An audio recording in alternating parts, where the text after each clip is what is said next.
Even with no results, getting clients is easy as long as you know this. At this point now, I've run an agency for over half a decade. I've got 60 plus active clients. We're about to become a team of 15 in-house employees. And look, if I could go back and start again tomorrow, I would do things so differently. And I guarantee you, if you give me a week to get my first client, I'd be able to do it. And this is exactly the steps that I would take. So the first thing you need to know with no experience is that rapport is king. If you can build a fantastic relationship with your prospect, even if you don't necessarily have the best results and the most experience, rapport wins business. That's exactly how I actually got my first client, was just building a fantastic relationship with the person on the other end of the phone looking for help to grow their business using social media. So for me, all I did is I jumped on that call, I asked a ton of questions, I built a relationship, I asked personal questions, and come the end of the phone call, even though that, my prospect at the time who became my first client ultimately said to me, look, I know you don't have the most experience, but based off your passion, also based off the fact that we had,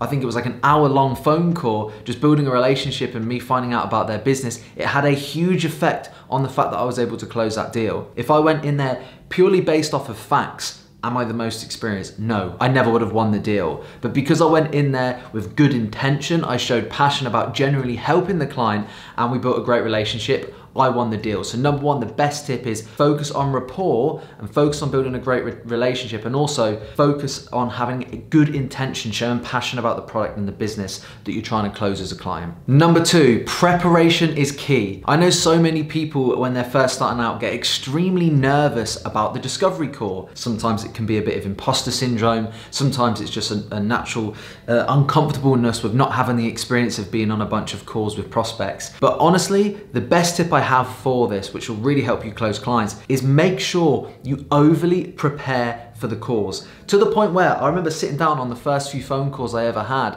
where I would have 2 A4 pages worth of notes. 1 page just full of all the questions I would ask. I was really concerned about there being awkward silences or the call not flowing. So I had a ridiculous amount of questions laid down. To the point where it was almost ridiculous, like I couldn't hold a conversation in normal. Of course I could, but it just meant being so prepared, I couldn't fail. There was no opportunity I could fail, or there'd be an awkward silence, or that I wouldn't come across confident. So yeah, make sure you prepare, not only when it comes to the questions that you're gonna ask, but the research you do into the business. Like a small example would be, if you go onto the website before, you make a bunch of notes on what you think are their best sellers or their products, or what the products are made out of, or where they ship, or where they're based. Make a ton of notes showing that you've used your initiative, that you've gone outside the box, you've thought outside the box, you've spent time to research their business. So when you're on a call with them and you say, oh, you're based out of XYZ place, right?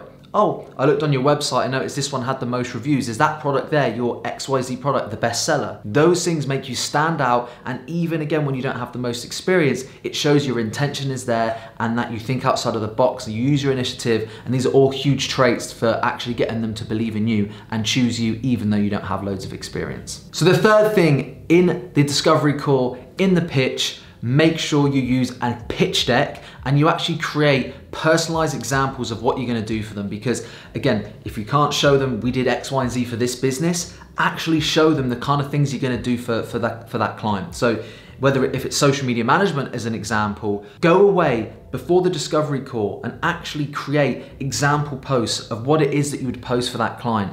Put it in a nice pitch deck in a PDF with your logo on, with your branding on, and present it to them on the call so they can actually see what you're capable of and what you're going to do. If you plan to use a team, pay a contractor to create a handful of posts to showcase the work. So again, you're not sitting there relying on what you've done in the past, but you're physically showing them, look, I may not have a bunch of experience, but I can do the job. Here are examples. And look, you know what? There may be scenarios where the client doesn't show up and you've created the post, but you've got a better chance than, at least if they do show up to the call, that you're actually going to close them. And again, it's that going the extra mile. And you will be surprised the amount of business owners that will buy into a person's passion, will buy into that correct intention, will buy into the fact that they believe you can do it because they've seen what you're showing, not just the results you've achieved in the past. So yeah, don't underestimate the power of having a personalized pitch deck with examples of real content or real ad creative or ad content or copy that you would use for their business. If it's ads, same with the strategy. Put a full strategy together, present it to them on the call. It will make a huge difference. And the fourth thing, just to make this a complete no-brainer as a beginner, is to have what you call an irresistible offer. Something where it's literally a no-brainer for them to move forward.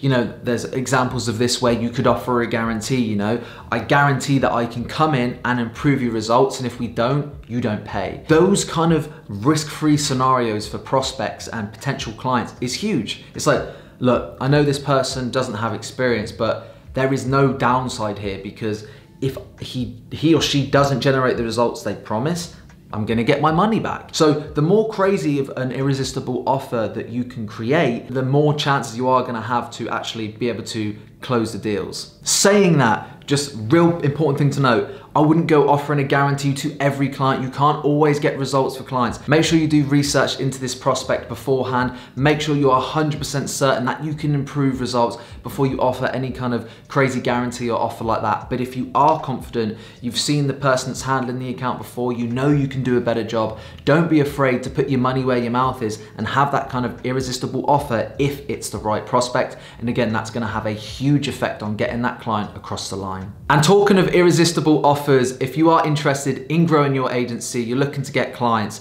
and you want to guarantee that you can get clients. You know, I practice what I preach in this respect with my own irresistible offer, but in my coaching program right now, we actually have an offer which is, if you do not get paying clients, then you get a full refund back on your coaching investment. So if you're interested in growing your agency, you're motivated, you're willing to take action, check out the link to the Agency Guaranteed Coaching Program in the description down below. But I hope that helped, and I'll see you in the next video.